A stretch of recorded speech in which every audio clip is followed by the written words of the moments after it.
ये है New York city. ये दुनिया का सबसे बड़ा ताकतवर शहर है। लेकिन दोस्तों, एक 34 साल का लड़का इस शहर की राजनीति को हिला कर रख देता है। यहां तक कि डोनाल्ड ट्रंप जैसे नेता भी इसे हराने के लिए पूरी ताकत लगा देते हैं। लेकिन वो कहते हैं ना, कुछ कहानियों का जन्म इतिहास बदलने के लिए ही होता है। Thank you, my friends. I can see the dawn of a better day for humanity. This city is your city, and this democracy is yours too.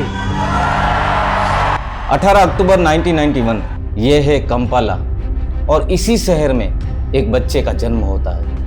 एक ऐसा बच्चा जो आगे चलकर अमेरिका की राजनीति में भूचाल लाने वाला था। उनका नाम है जोहरान ममदानी।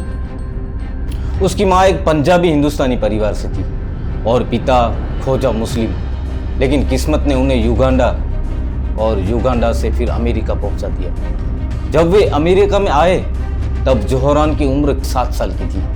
3 देशों की असमानता, गरीबी, नस्लवाद और आम लोगों का संघर्ष, सब कुछ उसने अपनी छोटी आंखों से देखा। यही चीज़ें बाद में उनकी राजनीति का डीएनए बन जाती। ब्रोक्स हाई स्कूल ऑफ साइंस में पढ़ाई की, जो कि न्यूयॉर्क का सबसे मशहूर स्कूल है। लेकिन जोहरान वहाँ सिर्फ पढ़ता नहीं था, सवाल पूछता था सिस्टम से। वो स्कूल की पहली क्रिकेट टीम बनाता है, क्लास में डिबेट करवाता है, स्टूडेंट इलेक्शन लड़ता है और कॉलेज पहुँचते पहुँचते फिलिस्तीन जैसे सेंसिटिव मुद्दे पर आंदोलन खड़ा कर देता है। क्या आप सोच सकते हैं, यही जोहरान जो आगे चलकर न्यूयॉर्क का मेयर बना।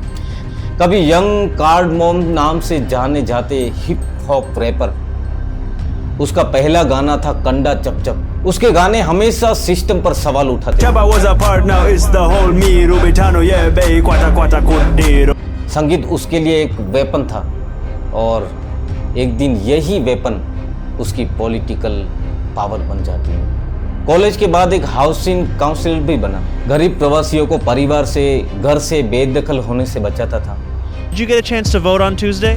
I didn't vote because I don't believe in the system anymore. वही पहली बार उसने न्यूयॉर्क का असली सिस्टम देखा। एक शहर जो अमीरों के लिए बन रहा था और गरीबी का घर छीन रहा था। जोहरान कहता है, यही वो पल था जब मैंने तय किया, अब चुप नहीं रहूंगा। 2015 में वो न्यूयॉर्क की लोकल राजनीति में घुसता है। छोटे छोटे चुनाव, डोर टू डोर कैंपेन, जमीनी लेवल पर काम करता है। Hillside Avenue in Queens and Fordham Road in the Bronx are two areas that saw the biggest shift. October 2024 New York के ब्रायन पार्क में जोहरान स्टेज पर आता है और कहता है, मैं न्यूयॉर्क का मेयर बनना चाहता हूँ। पूरा शहर हिल गया। राजनीतिक पंडित इसे देखकर हंसने लगे। ये लड़का मेयर, मजाक कर रहे थे इसके ऊपर, क्योंकि उसके सामने था न्यूयॉर्क का फार्मर गवर्नर, एक बेहद शक्तिशाली नेता।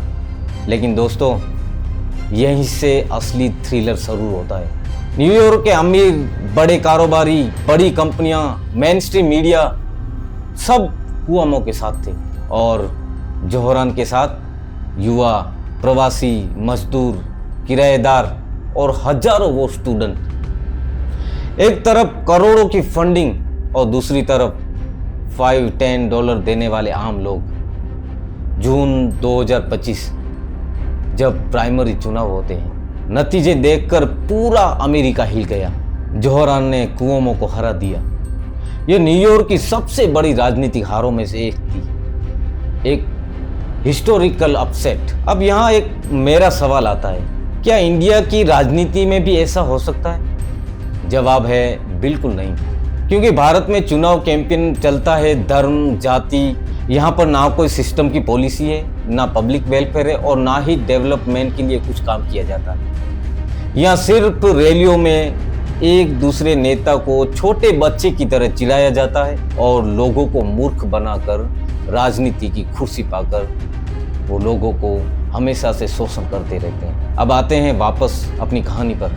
जनरल इलेक्शन में ममदानी को बड़ी धमकी भी मिली थी। नवंबर चुनाव से ठीक पहले फॉर्मर प्रेसिडेंट डोनाल्ड ट्रंप कहते हैं, अगर जोहरान जीता तो मैं न्यूयॉर्क की फेडरल फंडिंग रोक दूंगा। President Donald Trump has said that he will restrict federal funds for New York City if Democratic candidate Zoran Mamdani wins. पूरे शहर में पैनिक, हर चैनल पर डिबेट, मीडिया में सनसनी।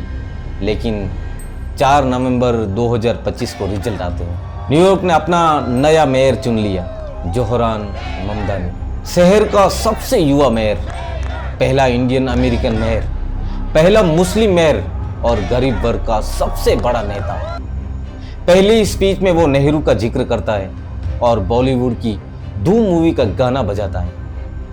लेकिन दोस्तों, कहानी यहाँ खत्म नहीं होती, क्योंकि जोहरान वह काम कर रहा है जो न्यूयॉर्क के 50 सालों में किसी ने नहीं किया। Free buses, universal child care, minimum wage, 2 lakh affordable homes, city owned grocery stores. Thank you, my friends.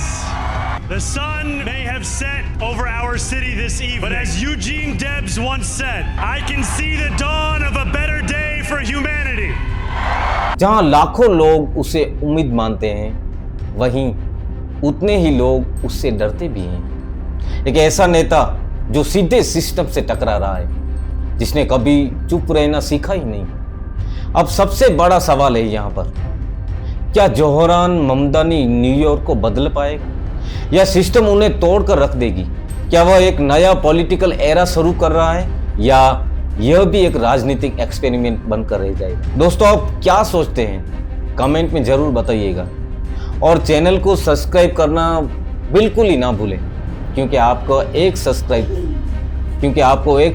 करने से हमें हिम्मत मिलती है। धन्यवाद।